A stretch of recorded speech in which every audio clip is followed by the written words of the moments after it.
Selamat datang kembali. Kali ini kita akan coba telusuri satu topik yang kedengarannya mungkin agak berat ya, tapi ternyata wah banyak lapisannya. Keruntuhan peradaban. Kita bahkan gali dari sumber-sumber yang lihat sejarah panjangnya fenomena ini, dari zaman kuno sampai ya resiko-resiko yang kita hadapi sekarang. Mungkin kalau dengar keruntuhan, Anda langsung kepikiran film kiamat gitu ya, tapi sebenarnya apa sih? Nah, sumber kita coba bedain nih. Ada keruntuhan negara, kayak ya tau lah Roma kuno, atau mungkin yang lebih modern Somalia. Terus ada keruntuhan ekonomi, kayak depresi besar dulu. Ada juga populasi yang anjlok drastis. Nah, keruntuhan peradaban itu katanya pas semua sistem ini, politik, ekonomi, sosial ambruk barengan, relatif cepat, dan efeknya itu lama. Dan ini tuh bukan cuma sekedar catatan sejarah aja gitu. Ini relevan banget. Paham gimana keruntuhan terjadi, siapa yang paling kena dampaknya, kenapa ada yang runtuh, ada yang enggak. Itu penting banget buat kita ya menavigasi masa depan. Ini soal gimana sih struktur kekuasaan raksasa itu lahir, hidup, terus kadang ya mati atau malah bunuh diri. Oke deh, mari kita bedah pelan-pelan. Misi kita hari ini ngelihat keruntuhan itu lebih dari sekedar gambaran kiamat total. Kita mau cari sisi-sisi yang mungkin nggak kepikiran, pola-polanya, dan gimana sih cerita lama ini nyambung sama risiko-risiko global zaman sekarang. Siap ya? Nah, pertama nih yang menarik, keruntuhan itu seringkali nggak sedramatis yang kita bayangin. Orang yang hidup pas zaman itu terjadi mungkin malah nggak ngeh. Sumber kita bilang ini bisa jadi proses yang lambat banget, hampir nggak kerasa gitu. Jarang lah ada yang mikir, wah gawat nih kekaisaran kita lagi runtuh. Betul, betul. Makanya sekarang banyak sejarawan lebih senang pakai istilah transformasi. Ambil contoh Kekaisaran Romawi Barat deh. Itu kan runtuhnya makan waktu beberapa generasi. Terus dampaknya, wah beda-beda banget. Buat katakanlah seorang ibu rumah tangga di Inggris Romawi abad keempat, dunianya bisa jadi lenyap dalam 60 tahunan. Kota-kota ditinggalin, duit nggak laku, tentara Romawi kabut. Tapi buat bangsawan kaya di Prancis Selatan, di waktu yang sama, mungkin perubahannya nggak gitu gede ya. Paling cuma ganti setor pajaknya ke siapa gitu. Jadi keruntuhan itu ya relatif lah. Tergantung Anda siapa dan lagi di mana. Wah, menarik itu. Jadi nggak selalu kiamat buat semua orang ya, bahkan mungkin ada sisi baiknya. Sumber kita ngasih contoh yang lumayan bikin kaget sih. Somalia. Nah iya, Somalia kan sering banget dicap negara gagal ya. Abis pemerintah pusatnya jatuh tahun 91 gara-gara perang saudara ngelawan diktator Siad Barre. Tapi, coba lihat data satu dekade setelah itu. Banyak indikator kesejahteraan justru malah membaik dibanding zaman Barre. Angka kematian ibu melahirkan turun 30%, kematian bayi turun 24%, kemiskinan ekstrim turun hampir 20%. Ternyata, tanpa pemerintah pusat yang korup dan ya nyedot sumber daya itu, pemerintahan lokal sama mekanisme adat kadang bisa lebih efektif buat sebagian masyarakat. Ini bukan berarti anarki itu bagus ya, tapi nunjukin kalau runtuhnya rezim yang nindas itu bisa jadi ya berkah terselubung gitu. Wow, itu sih benar-benar menantang anggapan kita ya soal pentingnya negara pusat yang kuat di segala kondisi. Dan kayaknya ini bukan cuma Somalia aja ya. Sumber kita juga nyinggung sisi gelap kekaisaran-kekaisaran kuno. Iya, itu penting buat diingat. Kita kan sering kagum ya sama runtuhan megah gitu, tapi banyak kekaisaran ini ya sifatnya predator. Roma contohnya itu kan mesin perang raksasa plus sistem perbudakan yang gila-gilaan besarnya. Diperkirakan 100-200 juta orang pernah jadi budak sepanjang sejarahnya. Kekaisaran Inka juga itu mindahin paksa sepertiga populasinya buat kerja paksa atau kontrol politik. Jadi pas kekuasaan pusat kayak gitu ambruk, ya bisa jadi itu pembebasan buat banyak rakyat jelata. Ada contoh lain nggak? Yang lebih spesifik mungkin? Ada, jatuhnya Kerajaan Lama Mesir. Sekitar tahun 2200 sebelum Masehi. Pas kekuasaan Firaun lagi lemah, ada hal menarik nih. Makam orang biasa jadi lebih wah, isinya lebih kaya. Barang-barang ritual yang tadinya cuma buat elit, sekarang rakyat biasa juga bisa punya. Makanya ahli Mesir nyebutnya demokratisasi alam baka atau demokratisasi agama. Ini nunjukin ada semacam ya redistribusi kekayaan dan simbol status gitu, pas pusatnya lagi goyah. Tapi ya pasti kaum elitnya nggak seneng dong ya sama demokratisasi ini. Iya, jelas enggak lah. Ada kok teks-teks Mesir kuno yang isinya keluhan. Ih, budak sekarang kok berani ngomong? Atau, wah, makanan yang kita bikin bareng sekarang jadi milik bersama. Buat mereka yang di atas, kayak gubernur namanya Anktivi, dia sampai bikin autobiografi yang isinya muji-muji diri sendiri, seolah-olah dia penyelamat di tengah kekacauan. Padahal, ya mungkin aja dia justru dapat lebih banyak kuasa lokal pas Firaun lagi lemah. Jadi ya itu tadi, keruntuhan seringnya paling dirasain dan ditangisi sama elit yang kehilangan hak istimewanya. Nah, ini nih kayaknya intinya ya. Jadi keruntuhan dalam sejarah itu seringkali lebih ke soal jatuhnya struktur kekuasaan yang gede banget, yang hierarkis, kita sebut aja Goliat gitu ya. Bukan soal masyarakatnya ancur lebur semua. Terus apa sih yang bikin Goliat-Goliat ini muncul, terus kenapa juga mereka jadi gampang runtuh? Sumber kita nunjuk satu konsep kunci ini.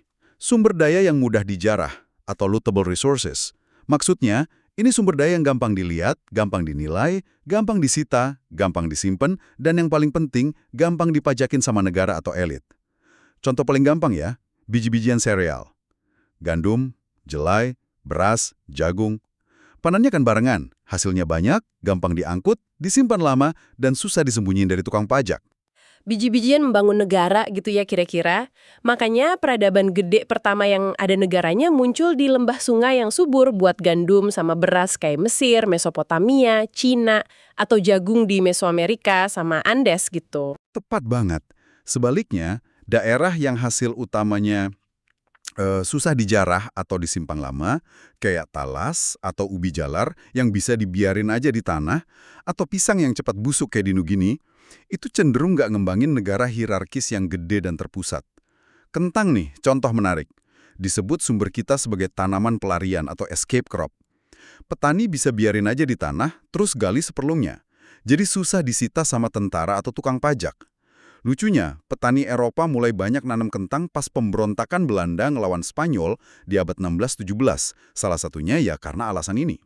Oke, jadi jenis sumber daya utama itu bisa banget ngebentuk struktur sosial politiknya ya. Tapi begitu negara Goliat ini jadi, kok kayaknya ketidaksetaraan jadi masalah terus ya?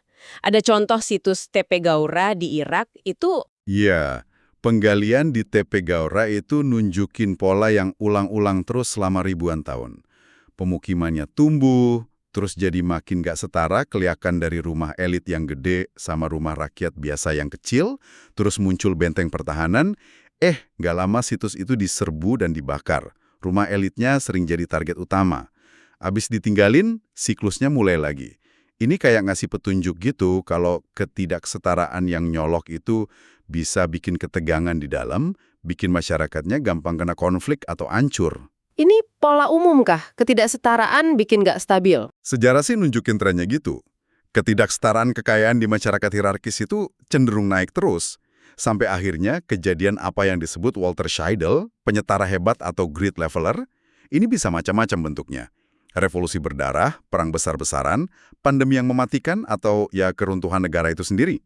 Ketidaksetaraan ekonomi ini sering banget nyambung jadi ketidaksetaraan politik. Nah, ini yang sama Acemoglu dan Robinson disebut institusi ekstraktif. Institusi ekstraktif, maksudnya gimana tuh? Intinya sih, ini aturan main hukumnya, normanya, sistem politiknya yang sengaja dibikin biar elit bisa nyedot kekayaan sama sumber daya dari mayoritas penduduk buat kepentingan mereka sendiri. Sistem yang kayak gini nih bikin masyarakat jadi rapuh dari dalam. Jadi pas ada guncangan dari luar, misalnya perubahan iklim, wabah penyakit, atau diserang bangsa lain, masyarakat yang udah timpang dan rapuh ini ya lebih mungkin buat runtuh. Kayak yang kejadian sama peradaban Maya klasik gitu ya. Kan sumber kita nyebut tuh, kekeringan emang ada perannya, tapi dampaknya jauh lebih parah di kota-kota Maya yang emang udah ada konflik internal, persaingan elit, sama ketidaksetaraan. Bukti-bukti kayak penghancuran monumen elit sama pembantaian keluarga penguasa nunjukin itu kan? Bener banget. Kekeringan itu kayak pemicunya aja, tapi kerentanan di dalam gara-gara institusi ekstraktif sama ketidaksetaraan, itulah yang bikin guncangan tadi jadi keruntuhan di banyak pusat peradaban Maya. Sebaliknya nih, ada juga bukti kalau masyarakat yang lebih inklusif atau setara itu cenderung lebih tahan banting. Ada studi nunjukin masyarakat yang lebih demokratis atau partisipatif itu ngerespon krisis iklim atau bencana lain dengan lebih baik, angka kelaparan, wabah, sama konfliknya lebih rendah dibanding masyarakat yang otokratis atau ekstraktif. Kemampuan buat ngambil keputusan bareng-bareng secara baik itu kunci ketahanan ternyata. Oke. Jadi kita udah lihat polanya ya dalam sejarah, sumber daya yang gampang diambil, memungkinkan munculnya negara hierarkis, Goliat, yang cenderung menumbuhin ketidaksetaraan, institusi ekstraktif, yang akhirnya bikin mereka gampang runtuh pas kena guncangan. Nah, sekarang gimana sama dunia kita? Udah lewat gitu masanya keruntuhan peradaban? Keruntuhan gaya klasik kayak Roma atau Maya gitu emang kelihatannya lebih jarang sih untuk saat ini. Abad ke-20 kan kita lihat runtuhnya kekaisaran kolonial. Tapi fenomena negara gagal modern kayak Somalia atau Kongo itu seringkali beda polanya. Kadang lebih singkat, pemulihannya lebih cepat, meskipun ya tetap susah. Dan seringnya ada kaitan sama warisan kolonial atau campur tangan dari luar. Negara modern, bahkan yang lemah sekalipun, punya semacam jaring pengaman global, bantuan, pasar, yang nggak ada di dunia kuno. Skalanya sekarang global. Kita sekarang punya apa yang disebut Goliat global. Nah, persis. Goliat global ini nunjuk ke sistem dunia kita yang nyambung erat banget.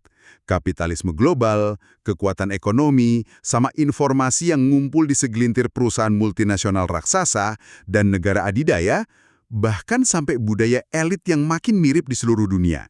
Misalnya, banyak pemimpin dunia sekolahnya di universitas elit yang sama. Sistem global ini emang bawa kemajuan luar biasa. Tapi ya itu, dia juga bikin ketergantungan dan kerentanan baru dalam skala yang belum pernah ada sebelumnya. Dan sumber ini punya pandangan yang menarik banget.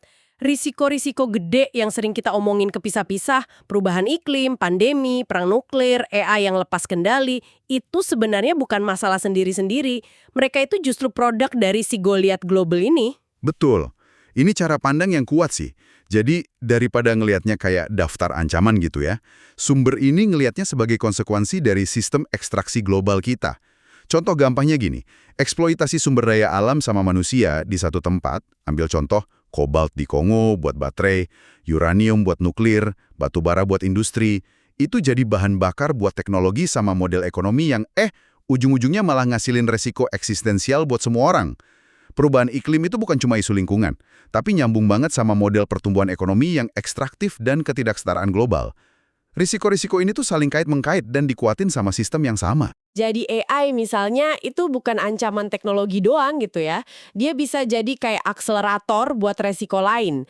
Bisa dipakai buat perang siber skala gede, nyebarin disinformasi yang memecah belah masyarakat, bahkan mungkin ningkatin resiko pakai senjata nuklir kalau sistem pertahanannya terlalu otomatis.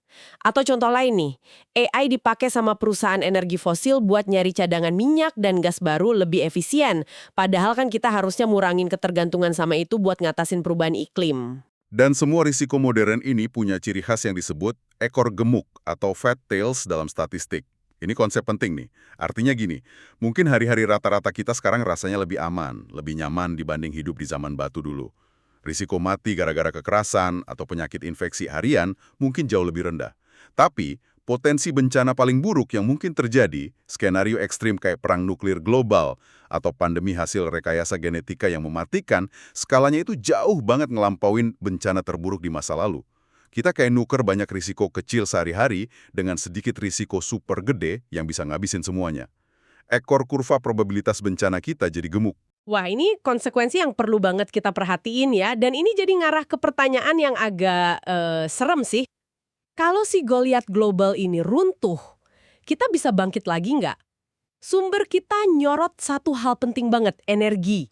Revolusi industri pertama itu kan didorong sama bahan bakar fosil yang banyak banget dan gampang diambilnya. Betul sekali. Konsepnya itu EROI, Energy Return on Energy Invested. Dulu, energi yang dibutuhin buat ngebor minyak itu kecil banget dibanding energi yang dihasilin minyak itu. EROI-nya tinggi banget. Sekarang, kita mesti ngebor lebih dalam, di tempat yang lebih susah, pakai teknologi lebih canggih, cuma buat dapat jumlah energi yang sama atau malah lebih dikit. EROI minyak, gas, sama batu bara itu turun terus, drastis malah. Di Amerika aja, EROI minyak dan gas itu anjlok dari mungkin 100:1 di awal abad 20, jadi sekitar 5:1 di awal abad 21. Kalau peradaban industri global kita ambruk, sumber energi gampang yang bikin kita bisa bangun lagi itu mungkin udah nggak ada. Revolusi industri kedua, wah bisa jadi mustahil. Jadi, apa nih yang bisa kita bawa pulang dari penelusuran kita kali ini? Kita udah lihat kalau keruntuhan dalam sejarah itu nggak selalu berarti akhir segalanya buat semua orang. Kadang itu cuma transformasi, bahkan bisa jadi pembebasan buat sebagian. Tapi hari ini skalanya itu global. Keterhubungan yang bikin dunia kita maju ini juga yang bikin dia rentan sama kegagalan sistemik. Gue lihat kita sekarang udah seluas planet ini. Sumber ini kayak ngasih kita persimpangan jalan dengan, ya, 3 kemungkinan akhir yang agak suram buat Goliat global kita ini. Pertama, kita ngancurin diri sendiri lewat risiko katastrofik yang kita ciptain. Nuklir, iklim, AI, dan lain-lain. Kedua, kita berakhir dalam cengkraman negara pengawas global yang otoriter pakai teknologi buat kontrol total, disebutnya Goliat Silikon. Atau ketiga, entah gimana caranya kita berhasil jinakin atau malah bongkar Goliat ini lewat reformasi demokrasi global yang benar-benar mendalam dan fundamental. Pilihannya nggak ada yang gampang ya. Oke, sebagai penutup nih, satu pemikiran buat Anda renungkan di rumah, ini terinspirasi dari bagian lain di sumber kita tentang masyarakat di pegunungan Asia Tenggara, daerah Zomia. Mereka itu ngembangin apa yang disebut James C. Scott seni untuk tidak diperintah. Cara hidup, struktur sosial, bahkan pilihan tanaman, kayak umbi-umbian yang susah dipajakin, yang secara sadar dirancang buat ngehindarin cengkeraman negara dan hierarki. Nah, pertanyaan ini buat kita renungkan. Di dunia yang super nyambung dan kayaknya nggak bisa kita hindarin ini, bentuk modern dari seni untuk tidak diperintah itu kayak gimana ya? Bukan sebagai pelarian fisik gitu, tapi mungkin sebagai strategi transformasi dari dalam sistem global yang rumit ini. Coba dipikirkan.